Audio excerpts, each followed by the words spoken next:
ओम नमः शिवाय। दोस्तों, शिव जी की कृपा आप सभी पे बनी रहे। मेरा नाम है अर्चना और आज मैं शिव जी के चमत्कार से जुड़ी सच्ची घटना आपके सामने प्रस्तुत करती हूँ। अगर आपने भी अपने जीवन में शिव जी से जुड़े चमत्कारों को अनुभव किया है तो आप अपना अनुभव हमें ईमेल कर सकते हैं। हमारा जीमेल आईडी डिस्क्रिप्शन बॉक्स में दिया गया है। आज के शिव जी के चमत्कार से जुड़ी सच्ची घटना को गायत्री जी ने भेजा है, तो चलिए शुरू करते हैं।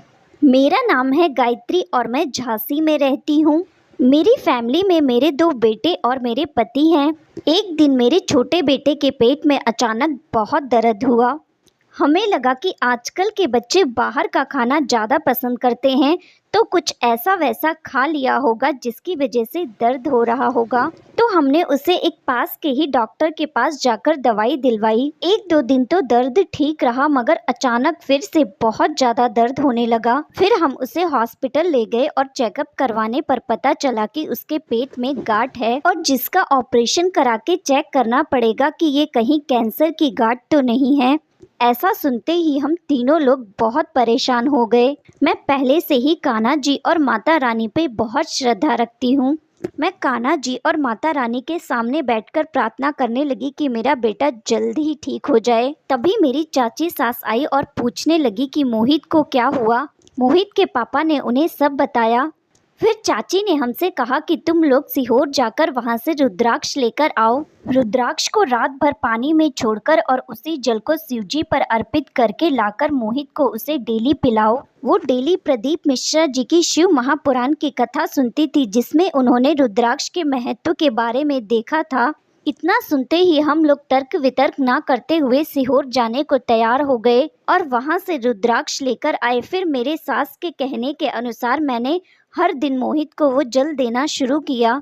मुझे भगवान पर विश्वास तो पहले से ही था, मगर मैं शिव की शरण में पहली बार आई थी और मैंने देखा कि डेली मंदिर जाते जाते मेरे जोड़ों का दर्द भी बिल्कुल ठीक हो गया था, जो कि पिछले 5-6 सालों से मुझे परेशान कर रहा था। लेकिन अब मेरे पति और मेरे बड़े बेटे को ये सब बिल्कुल अच्छा नहीं लग रहा था। वो लोग डेली मुझसे यही कहने लगे कि अगर पूजा पाठ करने से बीमारियां ठीक होने लगी तो सारे डॉक्टर तो हड़ताल पे बैठ जाएंगे और मुझे ये सब करने से मना करने लगे। पर उस समय तक मेरा शिवजी पर विश्वास अटूट हो गया था। लोग चाहे कुछ भी कहे, पर मुझे बाबा और उनके जल पर पूरी तरीके से विश्वास हो गया था और मेरे साथ साथ मोहित को भी।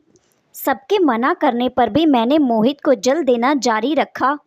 थोड़े ही दिनों में मोहित को भी लगा कि उसके पेट का दर्द पूरी तरीके से गायब हो गया है। फिर हमने डॉक्टर के पास जाकर अल्ट्रासाउंड करवाया।